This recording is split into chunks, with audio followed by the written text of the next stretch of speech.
தொடர்ச்சியா பயிற்சி, முயற்சி இது இது இருந்தா கண்டிப்பா இந்த சாதனை உங்களால எல்லாராலயும் படைக்க முடியும். ம் தொடர்ந்து வகுப்புக்கு வாங்க. அவங்க என்ன சொல்றாங்க அந்த அதிகாரத்த கவனிங்க. மத்தவங்க சொல்லும்போது அந்த அதிகாரத்த வந்து நீங்க ஓடி போய் பாருங்க. என்ன மிஸ்டேக்ஸ் வருது? டெய்லியும் அந்த குறள மனனமா படிச்சுட்டே இருந்தீங்கன்னா, நீங்களும் கண்டிப்பா எல்லாருமே இத சாதிக்க முடியும். எல்லாருக்கும் வாழ்த்துக்கள் தெரிவிச்சுக்கிறேன். முக்கியமா இதுல ரித்தீஷ் அம்மா, இன்னொரு ஒரு பேரண்ட் ஒரு 3 பேரண்ட் இருக்காங்க. கன்டினியூஸா வந்து பிள்ளைங்கள கவனிப்பாங்க. அ இப்ப வந்து எனக்கு டைம் இல்லாததுனால இந்த மாவட்டத்துக்கு வந்து நான் 7 மணிக்கே கிளம்பிடுவேன். 7 மணிக்கு தான் வீட்டுக்கு வருவேன்.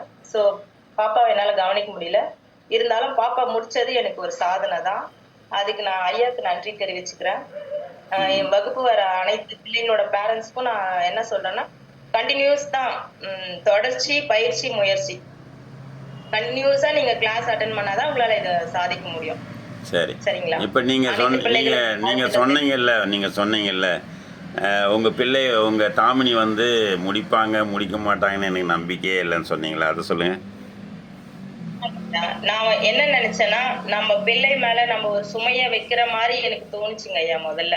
சரிங்க. படிச்சா போதும் அப்படி இல்லாம இந்த 1330 திருக்குறள் வந்து எப்படி நம்ம அவங்கள கொண்டு போறேன்னு ஃபர்ஸ்ட் எனக்கு நம்பிக்கை இல்லைங்க ஐயா. ம் நம்ம ஒரு சுமைய சுமத்துறோமோ அப்பா மேல அப்படின்னு தாங்க ஐயா தோணுச்சு ஃபர்ஸ்ட். ம் அதுக்கப்புறம் படிக்க ஒரு 10 அதிகாரத்துக்கு மேல போகும்போது கொஞ்சம் கான்ஃபிடென்ட் வந்ததுங்க ஐயா. ம் இது ஒண்ணால பழக்குது. கவனிச்சாலே அது வந்து மெமரி ஆயிடுது. ம் பாப்பா முடியும் ம் அப்படின்னு சொல்லிட்டு கொஞ்சம் நம்பிக்கை வந்தது. அவங்களும் வந்து எனக்கு வந்து ஒத்துழைப்பு தந்தாங்க.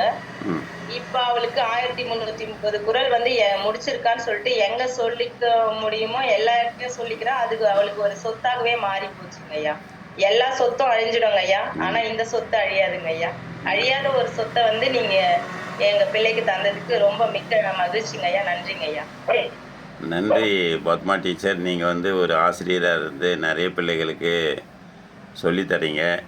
உங்களுடைய கல்வி சேவைக்காக இறைவன் ஏதாவது கொடுப்பாங்க. இயற்கைன்றது கொடுக்கும்.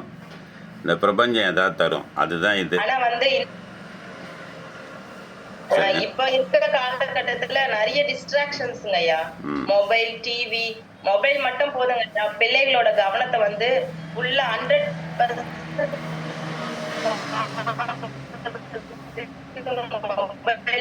மட்டுமே போதும். ஆனா அதையும் தாண்டி சாதனை தாங்க சொல்றேங்க ஐயா. பிள்ளைங்களை மொபைலை தாண்டி இந்த சாதனைக்குள்ள வர வச்சிருக்காங்க. எல்லா பேரண்ட்ஸும் நம்பி படிக்க வைங்க. கண்டிப்பா வந்து முடிப்பாங்க. முடிச்சு வந்து சாதனை படைப்பாங்கன்னு சொல்லிட்டு நான் வாழ்த்துக்கள் தெரிவிச்சுக்கிறேங்க ஐயா. ரொம்ப நன்றி டீச்சர். வாழ்த்துக்கள், அனைவருக்கும் வாழ்த்துக்கள். நன்றி, வணக்கம். நன்றி.